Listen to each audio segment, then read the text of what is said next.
Hey, what's up, everybody? Video 44 coming at you with another video. All right, so a little Laker talk. Christian Wood has exercised his, I believe it's $3 million option with the Lakers. So he will be back for next season unless they decide to trade that option, which is not out of the question right now, given the fact that we don't know what the Lakers' interest is in regards to our roster next year. I don't know what they're going to do.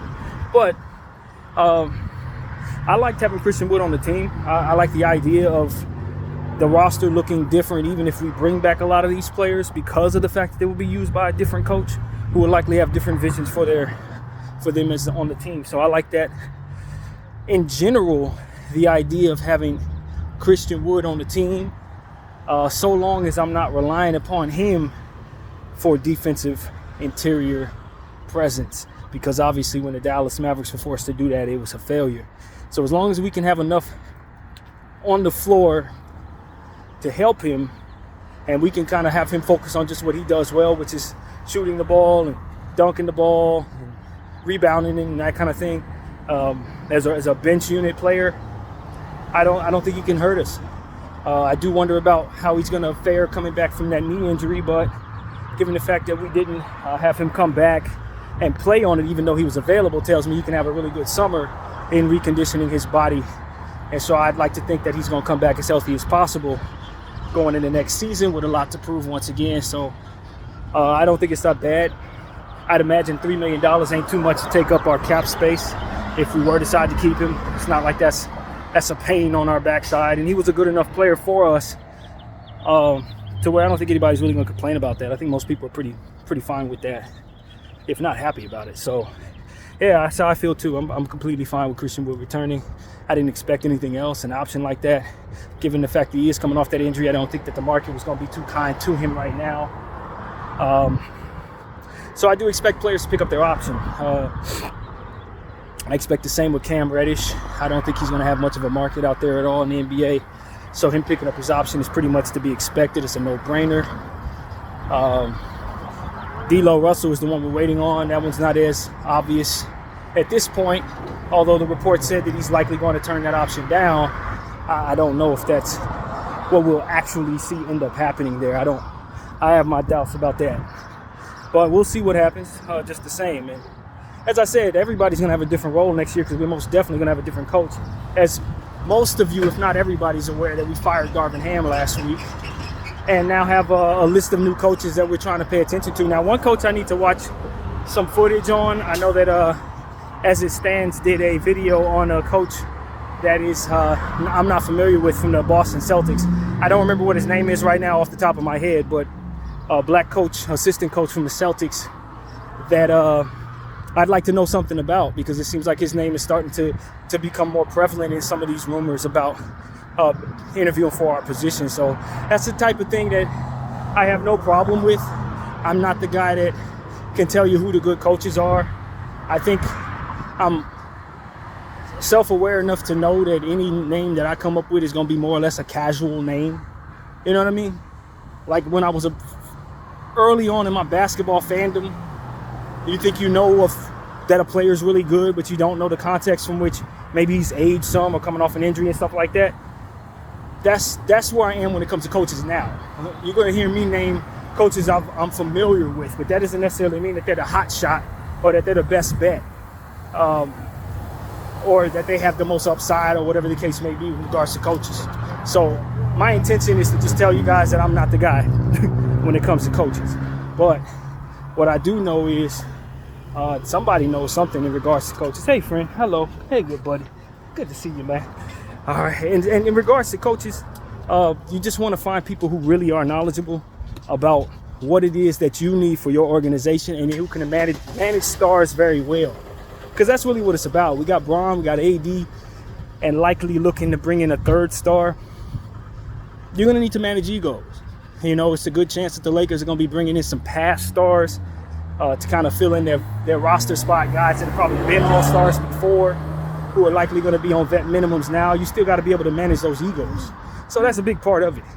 If anything, I would just tell people, bring in a coach that doesn't have some of the issues that Darvin had, but also is more likely to manage stars in a way that is a bit more equipped. I guess he has to have some knowledge of how to manage egos. So that would be what I'd say. I want that type of coach in my situation.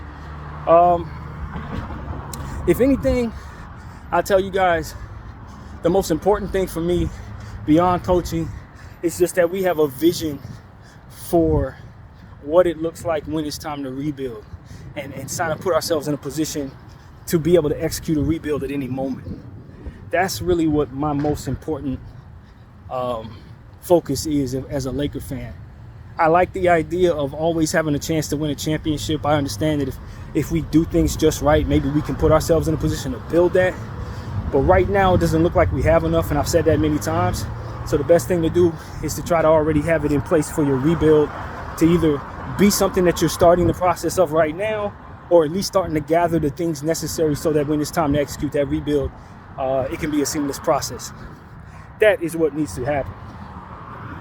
People can feel differently, though. Maybe you don't want to live through another rebuild. Maybe you don't want to give 6 or 7 years to the team not being very good, trying to accumulate young players and all that. I understand that. But at the same time, you will need to start that process at some point, as we talked about a lot on this channel over the last couple of weeks. So better than identify that is what's on the horizon than to ignore that or be in denial about it.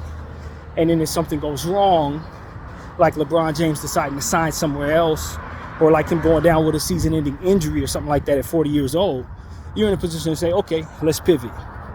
And that's really what I think the most important ability is for this Laker team, is to be able to pivot out of the win now without it being something that completely blindsides them.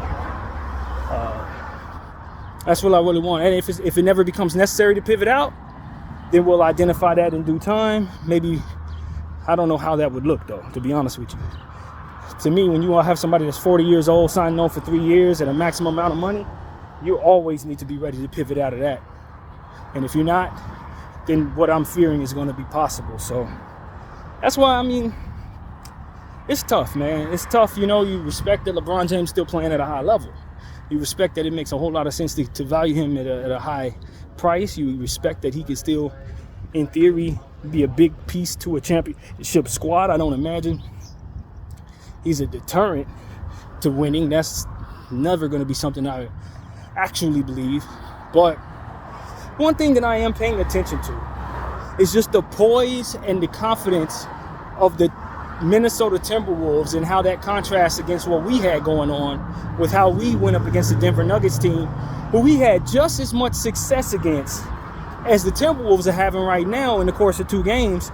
But because we were fearful of them, which is how I identify it, we lost the same games that the Timberwolves are winning. Denver ain't playing that much better against them than they did against us. The Timberwolves do have some advantages, but one of those games, Rudy wasn't even out there. So it's like, I think some of that really had to do with the leadership qualities of our centerpieces. And granted, coaching has a lot to do with that. But it just seems like we were wetting the bed where the Timberwolves are sleeping sound. And that bothers me, man. I think when I look at how Denver is shooting against the Minnesota Timberwolves, obviously the Timberwolves have been one of the best defenses all year long. They're playing some of the best basketball defensively I've seen maybe ever in my life. Yesterday, watching portions of that basketball game was just flat out a pleasure. But I don't think the Minnesota Timberwolves, from player to player, are overly that much more gifted than what we put on the floor last year. Obviously, they're much more gifted defensively, but we have strengths where they may not. We got experience where they may not. And I just felt like that experience didn't pay off at all because we looked so shook against the Denver Nuggets when they weren't even really playing well enough to demand that from us. And I just thought a lot of what I'm seeing in contrast is the Minnesota Timberwolves with confidence and a Laker team that was a head case, a straight up head case that just could not stay focused and believe in what they were doing enough to capitalize on Denver not really even playing that well. And so for me, I look at LeBron James as one of the main culprits of that, because when I look back on certain things that went wrong, it was him that was reacting to the runs by turning the ball over or by doing stuff, throwing the ball out of bounds or You know, just little stuff like that he really had a lot to do with. And it's like, that's what I don't need. I don't need the second guessing yourself. You know, this team keep beating us, so we can't beat them even if they're not playing well type of attitude on this team, man. And I just feel like he is a part of that. He is a part of that for me. Along with D'Lo Russell, Anthony Davis has that problem, and several other players on this team, to where if you have that mental edge, they don't have that confidence. They don't have that. That confidence wavers with what they've seen and what last happened, and I don't think that works against a team like Denver. And you can clearly see when a team don't have that problem, and they're led by a guy like Anthony Edwards who he don't second guess himself at all. He ain't got no reason to. He never proven himself that he ain't the man. So it's like, that's what's missing from the Lakers, is that confidence, that killer. And I just feel like the Minnesota Timberwolves are exposing that we were lacking it by how they displayed the fact that they don't have that problem. And so that's really my issue, just looking at how Denver's playing against them, how they played against us, and not seeing much of a difference in Denver, but much of a difference in Minnesota that they're not afraid of these boys, man. They're not afraid of Denver. And you could tell the Lakers were.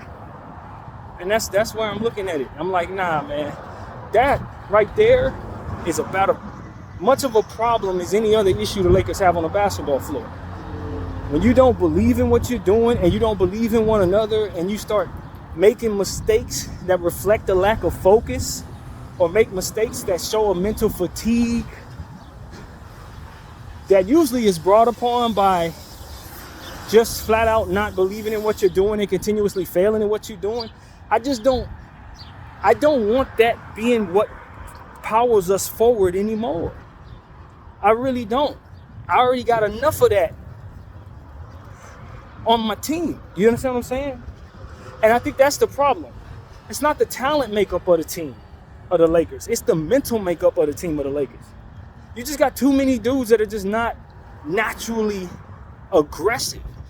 They have to try to manifest that aggression.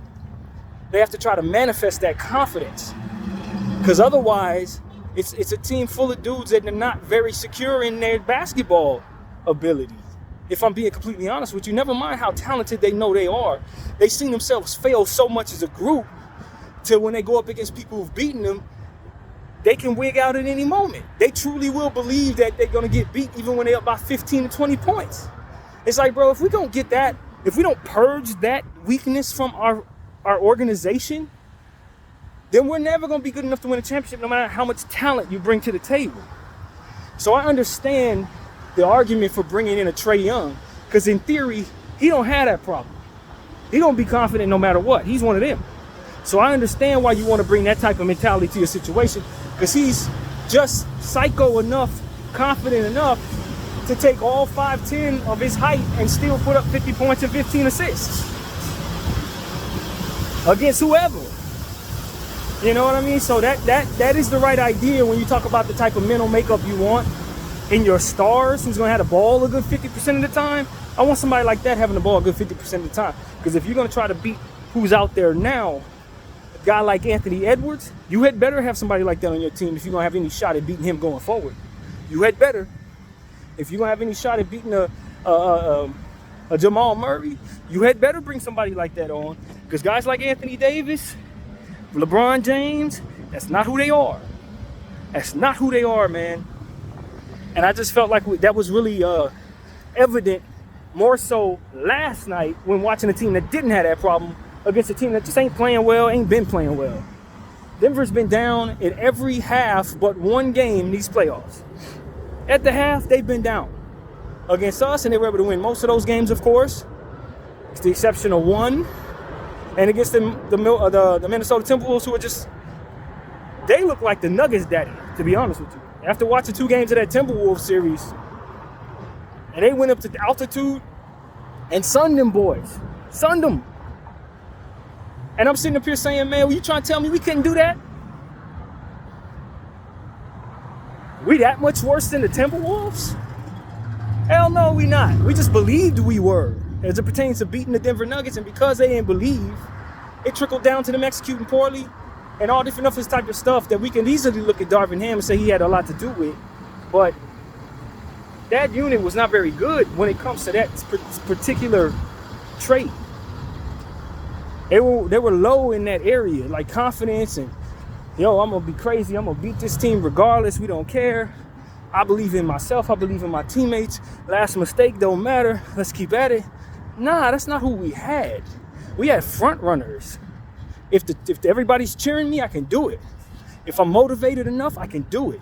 If you can put something in place that can motivate me, I'll react to that thing. That $500,000, yeah, I'm going to motivate over that. I'm tired of that. That's weakness to me, man. That's food to me, bro. I'm just being honest with you. I'm tired of that spirit. And I think the big part of that problem is the fact that Anthony Davis and LeBron James both have it. Both of them. And so I get it. You want to bring in a third star, they better be maniacal and wildly cocky, if not confident, or vice versa. You want that spirit in place to offset that front runnership, so to speak, whatever that it would be called. That front running energy. You got to get rid of that. We got to get that off the team, man. Because over the course of 82 games plus playoffs, half the time they ain't going to believe. Or they ain't going to be focused because they don't believe. Or they're going to be too reactionary to the referees because they want things given to them rather than what it is they have to do around the circumstance. I'm tired of that. As a Laker fan, I'm tired of that. I've been sitting on this phone off and on for 6 years talking about stop reacting to the damn refs so damn much. They're not going to save you. Stop reacting to the refs, man. Your confidence in basketball needs to be beyond what comes your way in the freebies. Because sometimes you're going to get calls you ain't supposed to get. And sometimes you ain't going to get calls you are supposed to get. That cannot be a determining factor whether your focus is on. Or whether or not you're going to get back. Or whether or not you're going to stay on the court with your mind attached to your body. I'm tired of that weakness. It needs to get off of my team, man. And while I think LeBron James, if the rest of his team is like that, who has that confidence, he's not going to be a problem. But deep down, he has that problem. So other people on the team can't have that problem. And unfortunately enough, Anthony Davis is one of the worst ones in regards to confidence and focus and giving you the same thing in the second half as he gave you in the first half. He already dragged the team down with that type of wishy-washy, I gave you 30 points in the first half, but you're only getting 7 from me in the second half type stuff. He ain't going to demand the ball. I need someone who's going to offset at least one of them. So that when they act like that, they're going to give us that Jamal Murray, Anthony Edwards, Trae Young type energy, man. To where I ain't really worried about all that because I'm going to give you 100% regardless if the referees are doing their part or not calling nothing at all. Because some games they ain't going to call nothing. Some games they're going to whistle every time you dribble. But that can't be a determining factor whether or not you focus. Determining factor whether or not you're going to get back on D. You know, so I get it. When I think about bringing in Trae Young for that reason, it makes a lot of sense to me. Because both of them dudes, they ain't going to give me that, man. And I'm tired of losing because of that trait. And I really genuinely think more than half of our losses have come because of that trait. A team like the Denver Nuggets weren't even playing that great, man. If you would have put them boys in a Wizards jersey, would have beat the hell out of them. But because they were wearing Nuggets, it was in our heads. I'm like, nah, man, I'm tired of that. And I'm telling you, man, Anthony Davis can't lose to Domantas Sabonis too many more times, bro. He can't lose to that man too many more times. 10 times, 11 times in a row, losing to the same guy. That shit can't happen too much more. Before I start wondering, can we win a championship anymore with this man? Because if we run into Sabonis, we ain't got a chance. It almost makes me want to sit him when Sabonis is playing. Let my backup center face this guy. Let Anthony Davis have that game off. Maybe we have a better chance of beating this man if Anthony Davis ain't down there. That's how crazy this has gotten. When you lose to the same dude 10 times in a row, bro, sit your ass down. Christian Wood, you take it. That's where I'm at with that. And if that's where I'm at with that, we got a real problem. If that's where my head goes when it comes to us facing certain players, that means certain players on the team need to get off the team so we don't have that problem. That's what that actually means. And so that's what I have to say, man. That's something I've been thinking about for the last 24 hours, ever since the game tipped off against the Minnesota Timberwolves. Like, Denver's playing the same way against the Timberwolves they played against us, and all I kept saying throughout the course of the game is, them ain't the Lakers. What, you think they're about to just roll over? Them ain't the Lakers. What, you think they scared of you? Do you think they just about to give you the game because you done got a couple runs? This ain't the Lakers. And I keep saying that to myself, and I realize, I'm a Laker fan. And that is exactly what I think it is. No crap said that's a lie. That's exactly what I was thinking throughout the whole time I was watching the Minnesota Timberwolves. Them ain't the Lakers. Y'all better play better. Ain't nobody down there soft. Ain't nobody about to just give you the game. Ain't nobody afraid of you. That's Lakers crap. That ain't Timberwolves issues. And it dawned on me, these people that are in the uniform right now, they need to get out of that uniform so that this can't even be what's going on in my mind when I'm watching the Minnesota Timberwolves and the Denver damn Nuggets. That shouldn't even cross my mind. But that's all I was thinking about. They must think Anthony Edwards, LeBron James. They must think that Rudy Gobert is Karl Towns or Anthony Davis. Them people ain't afraid of you, bro. Somebody may be offended by that, but I'm telling you, man, these is raw thoughts. I wasn't thinking I hate these people when I say that. This is just what it's been. This is what it looked like to me. I'm not mad at these people. I just understand they got these traits. And if they want to prove that they don't have these traits, they got a lot of work to do because they've been shown me over and over and over and over again that's exactly what it is. So for those who want to blow this thing up or trade away stars and stuff like that, the stars aren't bad, obviously. It's just together they make up for a bad mentality. Confidence lacking. That's really what it is. You put the wrong chemicals together, they can be great chemicals for something else. I like salt on my French fries, but maybe I don't need it on, a hot dog or something. You know what I'm saying? Like, it's not for everything. And for me, Anthony Davis and LeBron James, they probably shouldn't be together much longer. There's not enough confidence there. Yeah, the talent is overwhelming, but that confidence, that ability to beat something that's simply better than them, even when it's not playing well, I don't see that. I don't see that with them two. I need a Kyrie Irving in there to offset LeBron James' lack of confidence. People gonna think I'm crazy for saying that. I'm so serious.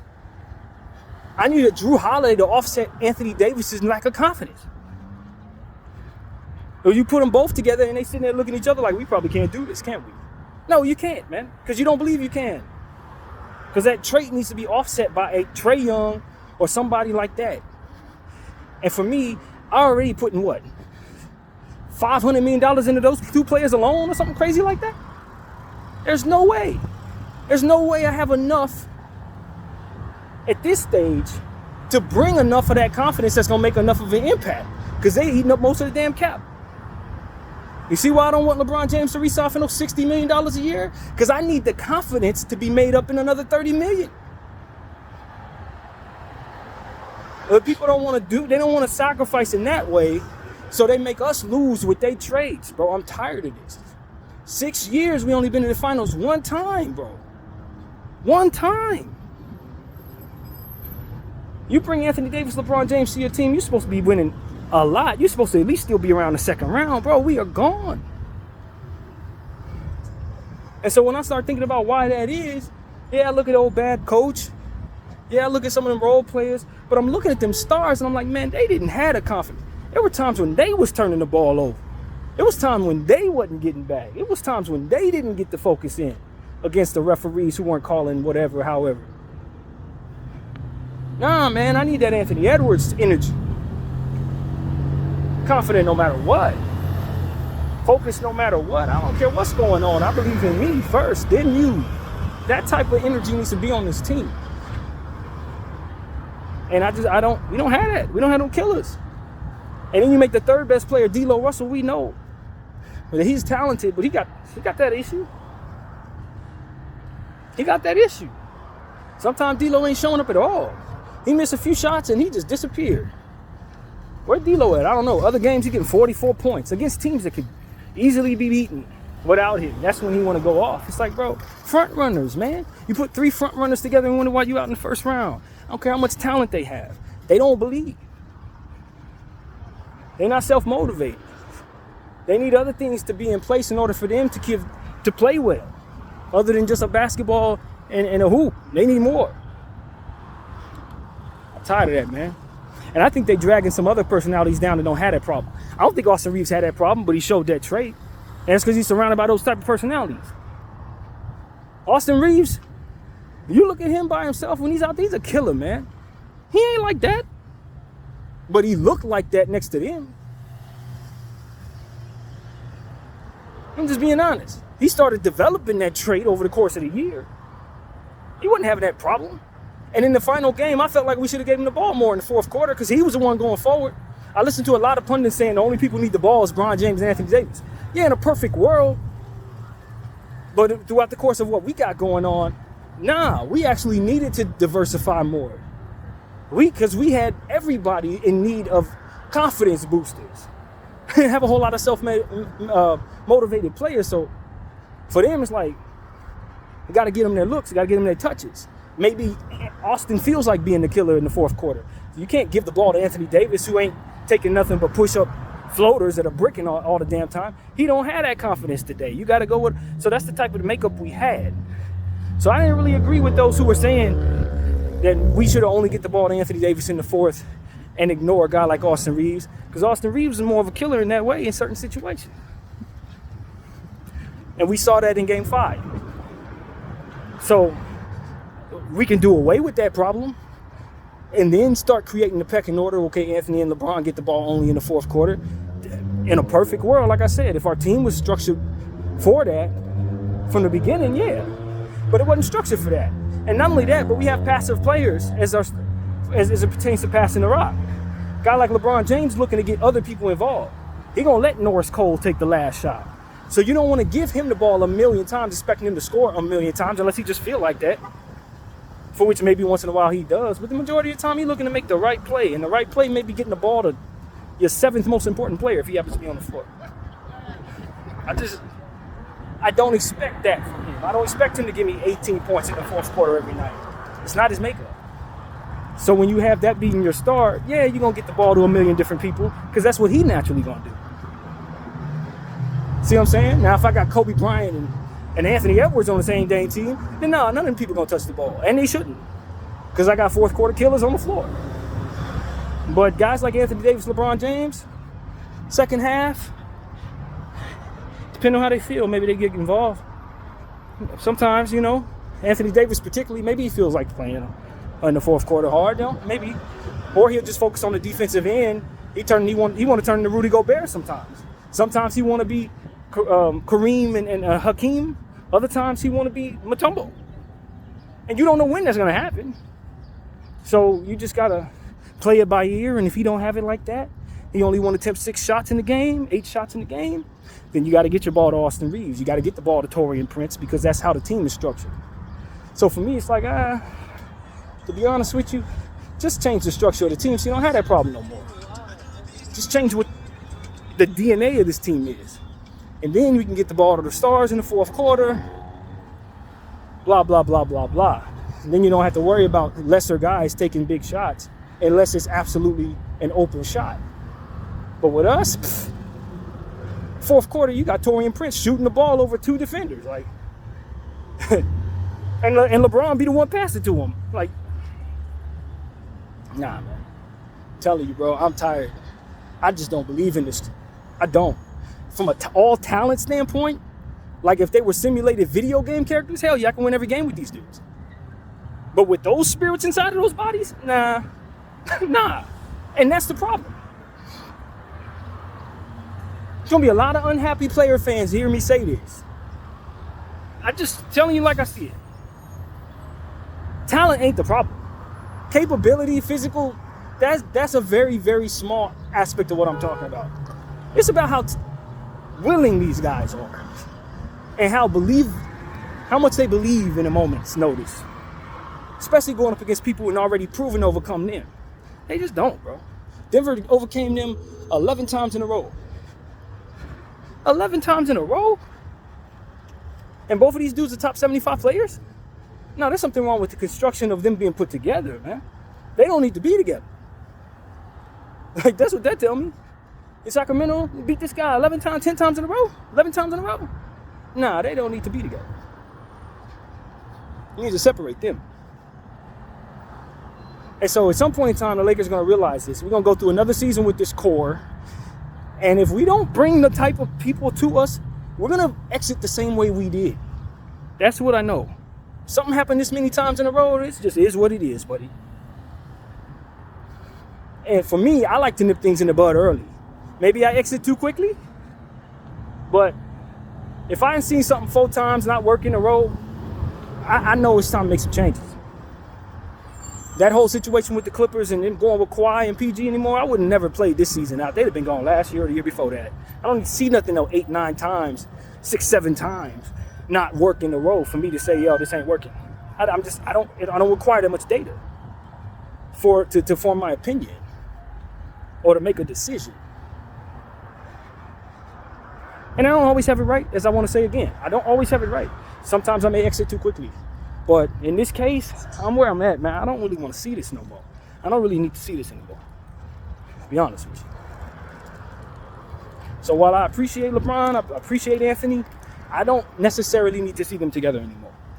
I don't necessarily believe in that anymore because it's too difficult to get the pieces necessary around them to offset what it is that they're going to do negatively. It's too difficult because not only do they make too much money, but one guy wants to play the other guy's position. So as a result, we got one guy not allowing, more or less by way of what the circumstance is, Anthony Davis to specifically play the power forward position because LeBron got to play the power forward position. It doesn't work. Now I'm paying max dollars for 2 power forwards. And the people wonder why it's so hard to build around this team. You're paying max dollars for 2 power forwards. Look how many teams are actually doing that. How many teams got $200 million going to the same position twice? And they're trying to fill out the rest of the roster with guys that make less than that to fill out what the cap would be. Come on, man. Make some sense of all of this. And y'all want to keep asking Anthony Davis to play center position, and he's going to keep getting his head knocked off by these dudes that he can't beat. Like, if y'all just let him play the power forward position like we know he asked us to do, then we would have probably seen more success. But instead, y'all want him guarding people that are heavier than him, stronger than him, more physical than him, over and over and over again. They wonder why his confidence continues to dwindle against these people. Because he's not built to be defending these people. Nor scoring over them in a lot of cases.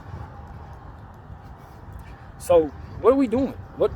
That's what I'm asking Rob Pelinka at this point. What are we doing, bro? Is this the only vision we can see for ourselves? Is Bron and AD? Or is there another combination of players that we can bring in to bring ourselves a solution that is good? Because I'm seeing 29 other teams that don't have Bron and AD. They seem to be doing all right. Celtics don't have Bron and AD. They win the championship this year if nobody stopped them. Minnesota's playing the best defense we ever seen. They ain't got Bron and AD. You see what I'm saying? So if that's what I'm stuck on, then I need a new vision. If I'm being completely honest with you. Because this ain't working. You got one bubble championship, which we all respect and appreciate. But that was like 5 years ago, bro. What we doing right now? Video 44. I thank y'all for watching. I'm out.